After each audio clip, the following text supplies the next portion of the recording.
La torenia es de esas plantas mágicas que mantienen florecidas y que nunca desaparecen del jardín.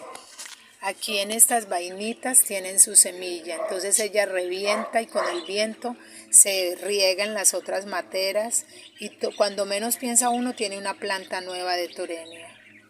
Mire qué flor tan hermosa es ella. Y hay mucha variedad de colores en su flor.